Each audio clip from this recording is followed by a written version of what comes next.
예, 오늘은 예레미야 38장입니다. 예레미야 38장.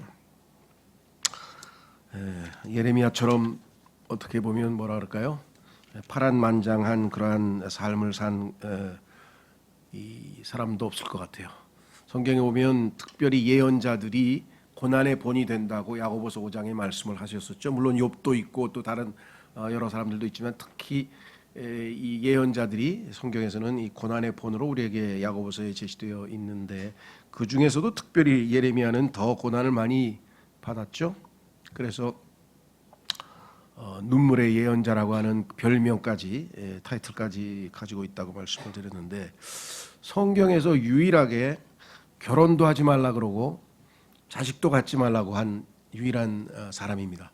성경에 따르면 결혼은 가장 큰 축복이고 자식은 하나님 주신 생명이 선물인데도 불구하고 그것을 하지 말라는 말씀을 들었다는 것은 아주 특별한 예외적인 그런 사람이죠. 뿐만 아니라 마지막 왕국 즉 이스라엘의 마지막 왕에 의해서 바벨론에 의해서 나라가 멸망할 때 즉 하늘의 왕국이 멸망하고 이제 이 세상의 왕국들이 세워지는 그 마지막 때에 예언자였다고 하는 사실도 또 예레미야에게서 우리가 배울 수 있는 내용이고요. 뿐만 아니라 자기 백성에게 체포를 당했어요. 보통 선지자들은 예언자들은 고난을 당할 때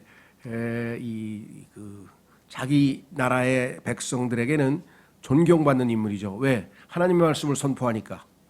그런데 이 예레미야의 경우에는 소위 말하면 악역을 맡았다. 악역.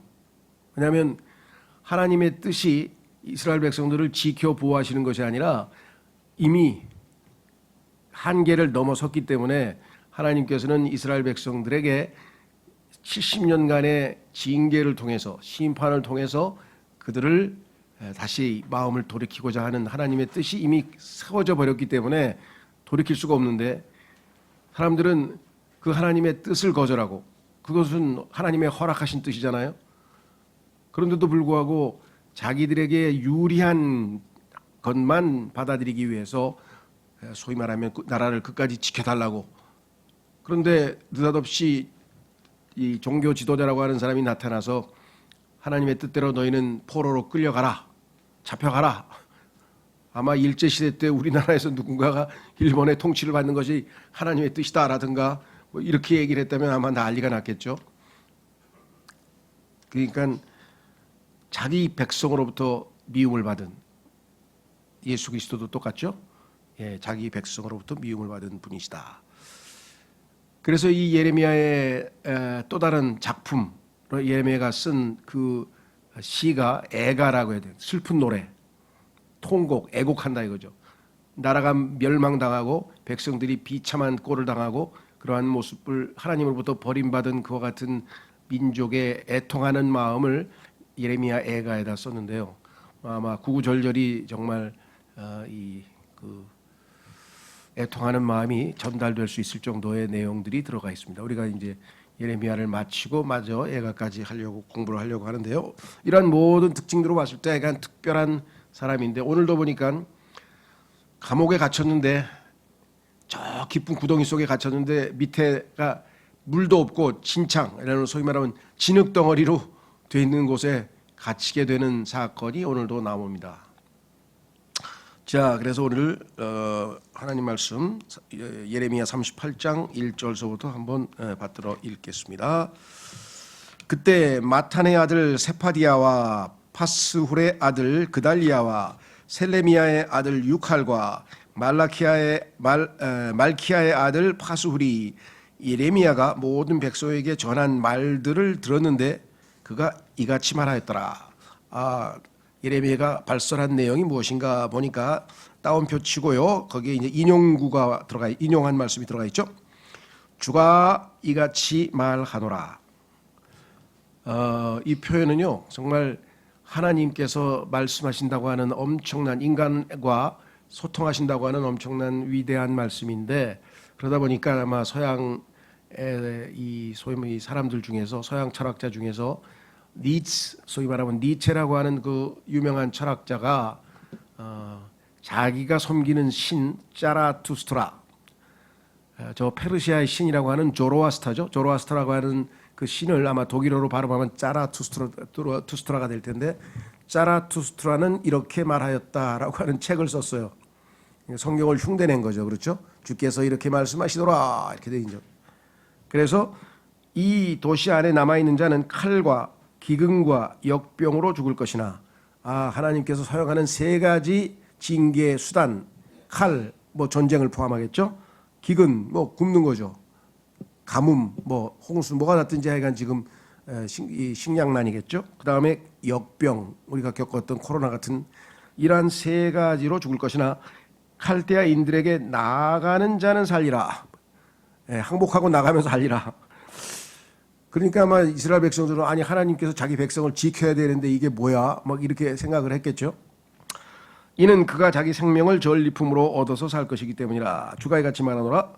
이 도시가 반드시 바벨론 왕의 군사의 손안에 주어지리니 그 군사가 그것을 점령하리라. 그러므로 이런 부정적인 얘기, 그렇죠? 안 좋은 얘기를 들으니 백성의 지도자들이라는 사람이 의논해가지고 안 되겠다.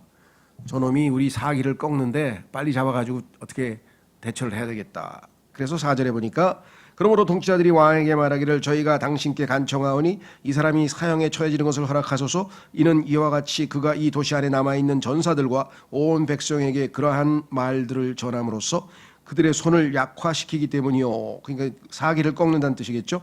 이 사람이 이 백성의 번창을 구하지 아니하고 오히려 손상을 구하기 때문이니이다 하였더라. 뭐 요즘 뭐 쉽게 얘기하면 이 사람이 아주 사기를 꺾는 말을 해가지고 지금 이 분위기가 안 좋은데 왕이시여 이놈 잡아 가둬야 되겠습니다 하고 참모들이 지금 회의를 하는 거죠. 왕을 설득하는 거죠.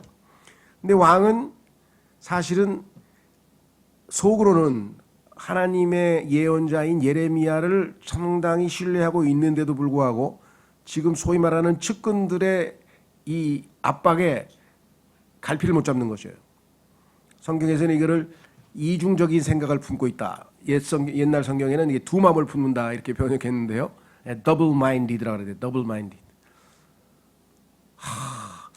이렇게 했으면 좋겠는데 내가 만약에 예레미야가 맞다, 하나님 뜻이다, 뭐 이렇게 얘기해버리면 나까지 그냥 싸잡아가지고 탄핵시켜버리면 어떡하지? 요즘 말로 하면은 막 그런 생각을 했는지 어쨌든지 겁이 난 거예요. 이제 야 이거 안 되겠는데. 자, 그러니까 일단은 상황을 모면해야죠. 왜? 지금 막 대신들이 그냥 막 떼거지로 몰려와가지고 왕 앞에서 막 지금 막 이렇게 협박을 하잖아요. 그때 시드키야 왕이 말하기를 보라 그가 너희 손안에 있도다. 이는 왕이 너희를 거스르는 어떤 것도 행할 수 없는 자이기 때문이라. 나는 이런 사람이야. 너희들이 이렇게 얘기하면 나는 그런 뜻을 거스르지 않아. 너희들이 원하는 대로 해주는 그런 왕이다 하면서 뒤로 슬쩍 물러섰습니다. 그렇죠. 그때 그들이 예레미야를 붙잡았고 그래서 이제 왕이 허락했으니까 함멜렉의 아들 말키야의 지하 감옥 속에 그를 던졌으니 그곳은 감옥 뜰에 있었더라. 그리하여 그들이 예레미야를 끈들을 이용하여 내렸더라. 끈에다 묶어가지고 줄에다 달아서 이렇게 밑에다 내렸는데요. 그런데 지하 감옥 속에는 물이 없었고 진창뿐이었더라. 그렇게 하여 예레미야가 진창 속에 빠졌더라. 그런데 또 하나님께서 가만히 계신 분이 아니시죠. 그래서 하나님께서 하나님의 종을 하나 보내가지고 이티오피아 사람인데 이 사람이 나서서 왕에게 또 간언을 합니다. 7절 이때 왕의 집안에 있는 내시들 중 하나인 에티오피아인, 주로 에티오피아 사람들은 내시로 성경에 많이 나오네요. 사도행전 8장에도 에티오피아 내시라 그랬는데 에벳 멜렉이 그들이 예레미야를 지하 감옥 안에 집어넣은 것을 들었더라. 그때 왕은 베냐민의 성문 안에 앉아 있었더라. 에벳 멜렉이 왕의 집에서 나가서 왕에게 이같이 일러 말하였더라. 나의 주 왕이여, 이 사람들이 예언자 예레미야에게 행한 모든 일로 악을 행하였으니 그는 그들이 지하 감옥 속에 던진 자이니이다. 그리고 그는 자신이 있는 곳 안에서 굶어 죽을 것 같나이다. 이는 더 이상 도시 안에 빵이 없기 때문이니이다. 그래서 지금 시드키야는 이 사람의 얘기를 가만히 듣고 보니까 또 이게 또 내가 잘못한 건가? 이게 줏대가 없어요. 그래가지고 가만히 있어봐, 어떻게 하지? 그러면서 또 이 사람이 시키는 대로 이 사람에게 이 사람 뜻대로 해줬어요. 자, 뭐라고 했는가? 10절. 그때 왕이 에티오피아인 에벳멜렉에게 명령하여 말하기를, 여기에서 30명의 사람들을 너의 곁에 데리고 가서 예언자 예레미야가 죽기 전에 그를 지하 감옥에서 끌어올리라 하였더라. 조금 우리가 보기에는 야, 이거 30명을 데리고 간 게 뭐 그 예레미야를 지하에서 끌어올리는데 30명이 필요한 건 아닐 텐데 왜 그랬을까? 뭐 여기서 약간의 뭐 우리가 멈칫거리죠. 30명을 데려가는 것은 혹시 반대파들이 와서 이 사람들을 방해하거나 예레미야를 구출하지 못하게 하기 위해서 방해할까봐 왕이 보호하라고 하는 차원에서 한 거 아니냐. 뭐 주로 해석은 그래요. 그럴 가능성도 있겠죠. 근데 우리가 성경에 정확하게 답이 없는 걸 갖다가 그냥 추정을 할 수는 있지만 정답이라고 딱 정해서 할 수는 없고요. 근데 이런 짓을 하면 안 돼요. 여기까지는 괜찮은데 이 말도 안 돼. 아이고 30명씩이나 왜 데리고 갔겠어. 그거 혹시 3명인데 잘못 쓴 거 아니야? 그래가지고 성경을 3명으로 또 뜯어 고친 사람도 있어. 대단한 사람들이야 보면. 그렇죠. 아니 그 누구예요? 그 요나도 이제 뱃속에 배 아래 내려가서 잠을 잤잖아요. 근데 사람들이 이제 그 요나가 잠자고 있는 것을 어떻게 알았느냐 그랬더니 거기에 성경에도 없는데 요나가 잠을 자다가 코를 골았더라. 코를 골았다는 말도 없는데 거기다 집어넣어놨어. 근데 성경을 그렇게 막 함부로 이런 거 보면 재밌는 게 굉장히 많아요. 야, 이게 마귀가 이게 하나님 말씀을 이게 뭐 난도질을 하는 것도 아니고 정말 우리가 볼 때는 몰상식한 짓을 그렇게 너무나 천연덕스럽게 하는 것 같아요. 자, 그래서 여기서도 지금 30명 데려갔다고 썼으면 이유는 정확하게 모르지. 보호하기 위해서 그랬는지 어떤 이유가 있는지 모르지만 사실은 사실대로 인정을 해야 되겠죠. 성경에 있는 사실을 인정 안 하고 그럴 리가 없는데 그건 말이 안 되는데 이렇게 해가지고 성경을 고친다면 이거는 정말 하나님 앞에 불경스러운 태도겠죠. 그래서 저희가 성경은 1.1획도 손을 댈 수가 없다. 이해가 안 되더라도 있는 그대로 해야 된다. 이해가 안 되더라도 그렇죠. 자, 그래서 이제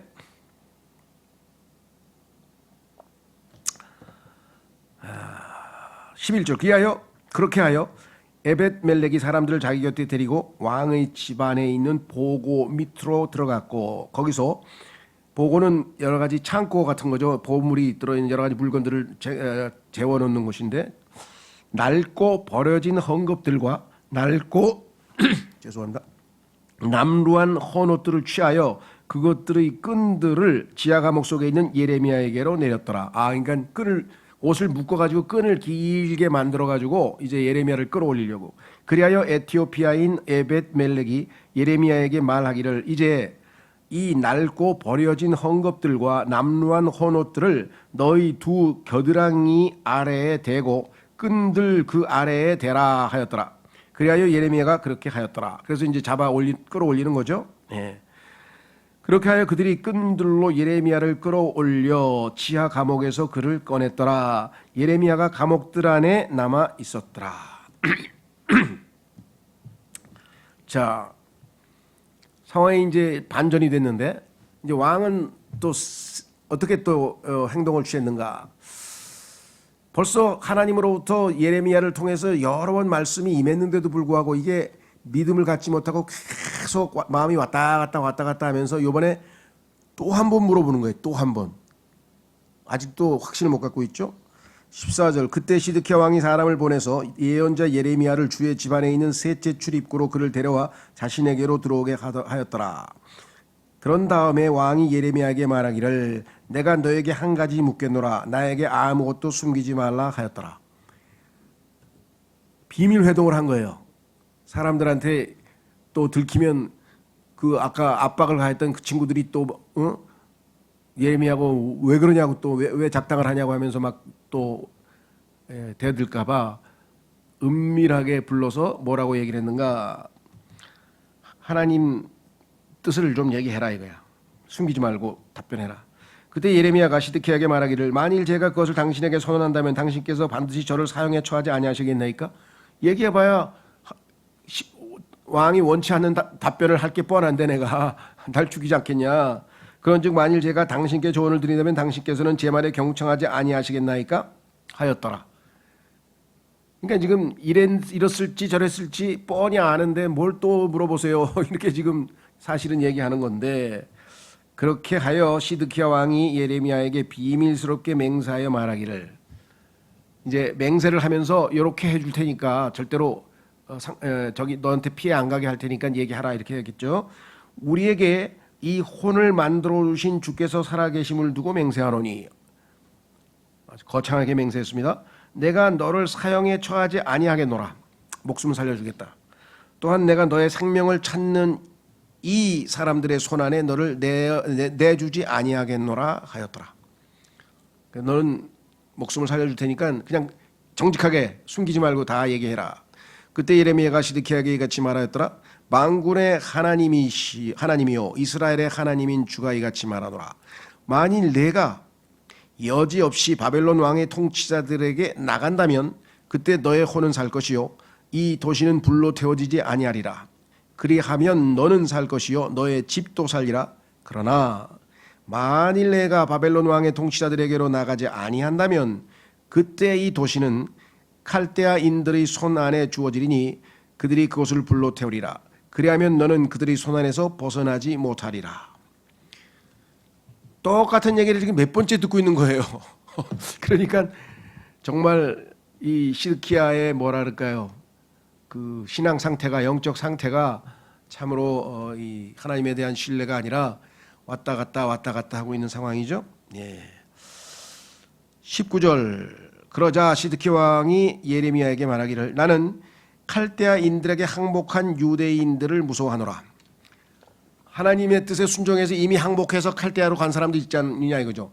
그러면 그 사람들이 내가 뒤늦게 만약에 항복해서 따라가면 그 사람들이 나를 죽이려고 그러지 않겠냐. 그 겁을 먹는 거예요 지금. 그들이 나를 그 유대인들의 손안에 넘겨주어 그들이 나를 조롱할까 함이라 하였더라. 그러나 예레미야가 이같이 말하였더라. 걱정하지 말라 이거야. 왜 사람을 두려워하느냐. 그렇죠. 대부분 우리 그리스도인도 마찬가지고요. 사람이 죄를 지을 때 보면은 하나님에 대한 신뢰보다는 상황이나 사람에 대한 두려움 때문에 죄를 짓습니다. 그렇죠? 하나님을 신뢰하는 사람은 상황이 어떻든 간에 전적으로 하나님을 신뢰하고 있는 사람들은 두려움 없이 담대하게 행할 수가 있는데 그렇지 못하고 왔다 갔다 뭐라고 얘기했느냐. 그들은 당신을 넘겨주지 아니하리이다. 제가 당신께 간청하오니 제가 당신께 전하는 주의 음성에 순종하소서. 하나님이 보호하신다고 지켜주신다고 약속을 했는데 왜 못 믿느냐. 그렇게 하면 당신은 잘 될 것이니 당신의 혼은 살리이다. 마지막 경고입니다. 그러나 만일 당신께서 나가기를 거부한다면 주께서 제게 보여주신 말씀이 이러하나이다. 더 디테일한 얘기까지 해줬어요. 만약에 안 나가면, 그래서 바벨론으로 안 가면 어떤 일이 벌어질 것인가. 그런즉 보라, 유다 왕의 집 안에 남겨진 모든 여자들이 바벨론 왕의 통치자들에게 끌려갈 것이니 그 여자들이 말하기를 너의 친구들이 너를 습격하였고 너를 대적하여 승리하였도다. 너의 두 발이 진창 속에 빠졌고 그들이 뒤를 돌이켜 떠나는도다 하리라. 그들이 그렇게 너의 모든 아내들과 너의 자식들을 칼데아인들에게로 끌고 나아가리라. 하나님께서 명백하게 디테일하게 또 얘기를 했습니다. 너는 그들의 손에서 탈출하지 못할 것이요 오히려 바벨론 왕의 손에 붙잡히리라. 그리하여 너는 이 도시로 하여금 불로 태워지게 하리라. 그러니까 지금 백성까지도 지금 너의 잘못된 판단 때문에 다 망할 수도 있다까지 얘기를 했어요. 이쯤 되면 단호하게 뭔가 결단을 내렸어야 되는데 어떻게 처신했나 보십시오. 그때 시드키야가 예레미야에게 같이 말했더라. 아무도 이 말들을 모르게 하라. 이미 백성들에게도 다 선포했는데 뭘 이 말들을 모르게 하긴 뭘 모르게 해요. 그리하면 너는 죽지 아니하리라. 그러나 만일 통치자들이 내가 너와 대화한 것을 듣고 그들이 너에게 이르러 너에게 말하기를 네가 왕에게 말한 것을 지금 우리에게 공개하라. 그것을 우리에게서 숨기지 말라. 그리하면 우리가 너를 사형에 처하게 하지 아니하겠노라. 또한 왕이 너에게 말한 것도 공개하라 한다면, 만약에 내 부하들이 와서 너한테 이렇게 협박한다면 그때 너는 그들에게 말하기를 내가 왕 앞에서 나의 간구를 드렸으니 곧 그가 나를 요나단의 집으로 되돌아오게 하여 거기서 죽게 하지 아니하도록 하라는 것이라 하라. 나는 왕에게 날 좀 살려달라, 나 좀 살려달라 이렇게 얘기했습니다. 여기까지만 얘기하라 이렇게 얘기했어요. 그때 모든 통치자들이 예레미야에게 와서 그에게 물었더라. 그러자 그가 왕이 이렇게 명령한 모든 말들대로 그들에게 말하였더라. 그래서 왕이 요구한 대로 해줬습니다. 그러므로 그들이 그와 이야기하는 것을 그만두었으니 그 내용이 알려지지 아니하였기 때문이라. 그렇게 하여 예레미야는 예루살렘이 점령된 날까지 감옥들 안에 거하였으니 그가 예루살렘이 점령되었을 때 거기에 있었더라. 이게 소위 말하면 마지막 예레미야와 시드키야 왕의 마지막 만남이었죠. 마지막 회동. 여기서도 지금 시드키야는 결정을 못 내려서 결국은 잡혀가게 되고 비참한 최후를 맞게 되는 것이 여기 나와 있습니다. 참 인간의 그 나약함이라고 할까요? 전형적으로는 유약한 왕의 모습. 우리 조선 역사에도 보면은 우리나라의 그 조선뿐만 아니라 역사에서 보면은 우리나라도 그렇고 서양에도 그렇고 왕들 중에는 여러 가지 형태가 있는데 그 중에 유약한 왕들이 있었었죠. 그래서 신하들에게 이리 휘둘리고 저리 휘둘린 사람들이 있었는데 시드키야가 대표적인 케이스인 것 같아요. 그래서 우리가 한번 좀 정리를 해 보려고 합니다. 시드키야는 유약한 왕으로 하나님과 올바른 관계를 유지하는 것보다는 자기 친구들에게 인정받는 것에 더 관심을 기울이는 사람이었습니다. 이게 문제입니다. 세상에서는 당연히 이런 원칙하에 사는 것을 어떻게 하겠습니까? 많은 문제는 신앙생활을 하는 경우에도 이런 경우가 있어요. 하나님 말씀에 버젓이 나와 있는데 사람들에게 그 비난받기 싫어서 아니면 사람들의 마음을 상처내지 않게 하기 위해서 아주 타협하거나 아니면 정말 하나님 말씀에 어긋나는 것도 그냥 수용해버리는 그런 경우가 있었습니다. 제가 어떤 특정한 사람을 얘기하기도 좀 그렇지만 우리나라에도 대표적인 아주 제일 큰 유명한 큰 교회 목사님이 소위 말하면 동국대학교에 가가지고 불교와 기독교가 별 차이가 있겠습니까 하면서 강연을 했다 그래가지고 스캔들이 크게 났는데요. 그것을 그렇게 사람들이 뭐라 그럴까 크게 문제 삼지도 않는 것 같아요. 참 세상이 어떻게 돌아가는지 모르겠습니다만은. 그래서 그런 일도 있었고 또 서양에서는 그 유명한 빌리 그레함이라고 하는 그 복음주의의 지도자고 아주 대표적인 아주 이 복음 전도자라 우리나라에도 와서 이 여의도에서 아주 1980년도인가에 큰 집회를 열었고 그때 그 유명한 그 김정환 목사님인가요? 그 양반이 통역도 하고 그때 등장했던 게 조영남 씨 아니에요? 조영남 씨가 그 발탁이 돼가지고 무슨 찬송도 부르고 이랬었잖아요. 근데 그 양반도 노틀댐 대학교 노틀담의 곱추 아시죠? 노틀담이라고 하는 것은 불어로 우리의 어머니란 뜻입니다. 우리의 어머니, 우리의 여인. 그래서 Our Lady란 뜻이에요.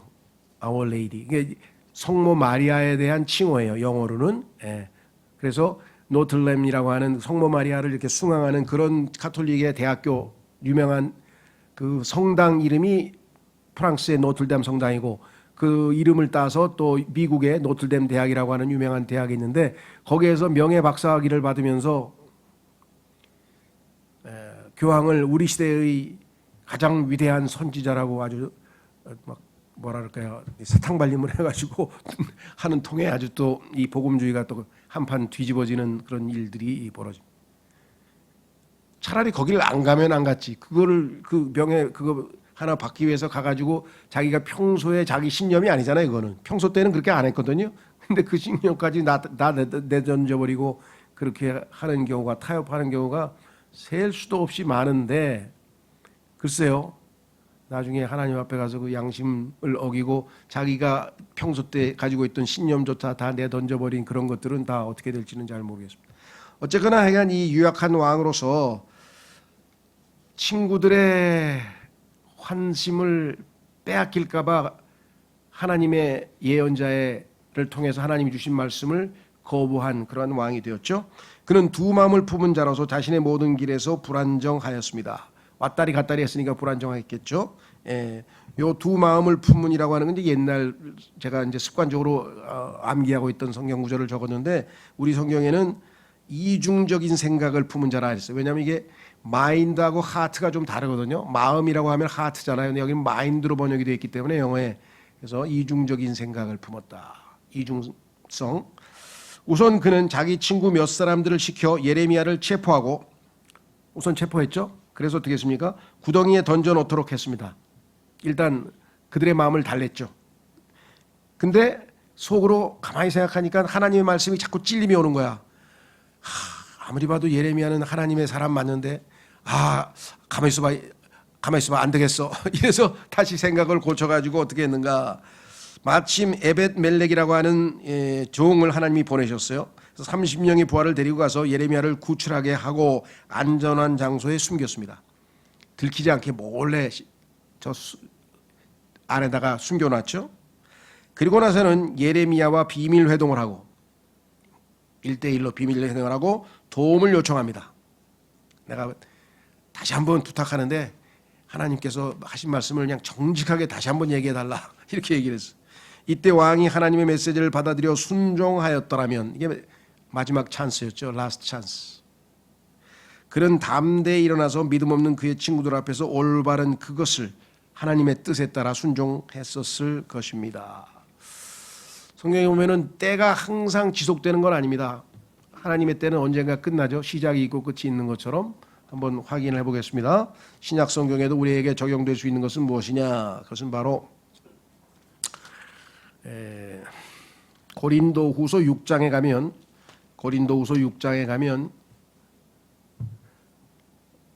이와 같은 말씀이 기록되어져 있습니다. 고린도전서 6장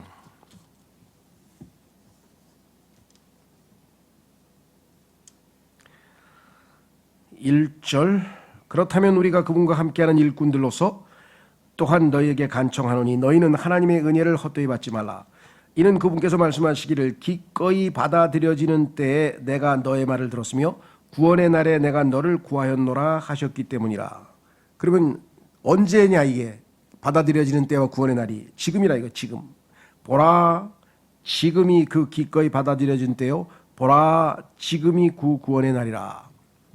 복음을 듣는 그 순간 그때에 성령께서 마음에 찔림을 주셨으면 그때에 예수 그리스도를 믿지 않은 것이 죄인 것을 알고 빨리 받아들여야 되는데 머뭇거리는 사람이 있어요. 그런 예가 실제로 많습니다. 예를 들면 실제로 그 미국의 어떤 한 소위 말하면 뭐랄까 좀 약간 주먹 세 개의 몸을 담고 있는 사람이었는데 어느 날 기회가 돼서 어떻게 친구가 강력하게 초청했는지 어쨌는지 하여 가서 복음 집회를 갔어요. 많이 들어보니까 다 맞는 얘기 같아. 그래가지고 막 성령께서 가슴에 마음에 찔림을 줘가지고 믿어야 되겠다고 생각이 들었어요. 그래서 오늘 예수 그리스도를 영접하실 분은 손 들고 나오십시오. 그랬는데 큰맘 먹고 딱 나가려고 봤더니 옆에 이게 자기 소위 말하면 이런 표현을 써서 되는지 안 되는지 모르겠는데 쫄따구들이 여기 몇 명이 있는 거야. 속된 말로 자기 밑에 주먹 자기가 일종의 두목쯤 되는데 두목 밑에 있는 애들이 가만히 있어봐. 오늘 저놈들이 오늘 내가 예수 믿는 걸 보면 내일 만나가지고 우리 두목 바보같이 예수쟁이 됐어. 아유 멍청아. 오늘은 안 되겠는데 저놈들 없는데 나중에 해야 되겠다. 이렇게 해가지고 넘어갔는데 얼마 있다가 2주인가 있다가 교통사고로 죽었어요. 예수님 영접도 못했어요. 찔림이 왔는데 이 기회가 그냥 항상 있는 게 아니에요. 그렇죠? 그래서 촉구할 때가 있죠. 주님께서 마음에 감동을 주실 때 지금 예수 그리스도를 영접하십시오. 받아들이십시오. 이렇게 우리가 때로는 권면을 할 때가 있죠. 그렇다고 막 억지로 한다고 될 일은 아니겠지만 그래서 오늘도 말씀드렸습니다. 지금 바로 마지막 기회를 주었는데도 불구하고 그것을 놓쳐버린 시드키야의 예가 이 땅에서도 얼마나 자주 발생하는지 모르겠다. 많은 사람들이 그런 일들이 일어나죠. 많은 사람들에게. 자, 그래서 예레미야는 진창 속에 빠져 있었으나, 이거는 뭐 실질적인 진흙으로 된 구덩이에 빠져 있었으니까, 왕은 이보다 더 깊은 수렁으로 가라앉고 있었습니다. 이거는 영적인, 심적인, 그렇죠? 영적으로 침체하고 있었던 거죠. 그는 그의 두려움과 불신이 그를 파멸케 했던 것입니다. 사람을 두려워하는 마음과 하나님에 대한 불신 때문에 이 모든 일이 다 벌어졌다. 이 땅에서 우리가 불행을 겪는 것도 대부분 이 두 가지입니다. 두려움과 불신. 그가 주님께 순복했더라면 자신은 물론이요 그 백성들도 구출하였을 것입니다. 그렇게 하시겠다고 벌써 몇 번을 약속했었죠. 그러나 그는 주님보다 자기 친구들을 신뢰하였고 결국 이들은 시드키야를 불행과 패배의 수렁 속으로 끌어내린 것입니다. 우리의 일상생활에서도 정말 자주 이런 일들이 벌어지고 우리 개개인의 삶에서도 아마 이런 쓰라린 체험들이 다 누구에게나 있겠죠. 그래서 절대적으로 주님을 신뢰하는 그러한 신앙생활을 해야 되겠다. 오늘 참 이 예레미야가 여전히 우리가 생각할 때에는 여러 가지 형태의 고난을 당하면서도 꿋꿋하게 주님의 일을 수행하고 있는 그런 참 믿음의 삶을 배우는 반면, 반대로 시드키야는 정말 기회를 놓쳐버렸죠. 사실 정말 웬만큼 성령이 충만하지 않고는 지금 자기 목숨이 왔다 갔다 하는데 그렇잖아요. 다시 잘못하면 다시 진창 속으로 들어가가지고 이제는 물 한 모금 못 먹고 그냥 거기서 죽을 수도 있잖아요. 그렇지만 그는 담대하게 하나님께서 주신 이 말씀을 그대로 선포한 것을 보게 됩니다. 그래서 오늘 다시 정말 우리의 이 말씀을 거울에, 이 말씀의 거울에 우리 자신을 좀 비춰보고 주님 그 어떠한 상황에서도 주님의 말씀을 굳건하게 믿고 나아가는 그러한 믿음의 삶을 살 수 있도록 도와주십시오. 특별히 어려운 시대가 계속해서 지금 우리 앞에 있고 성경에서 말씀하시는 위험한 때가 지금 우리에게 계속해서 도래하고 있지만 우리가 흔들리지 않는 믿음으로 나아가게 도와주십시오. 다 같이 기도하겠습니다.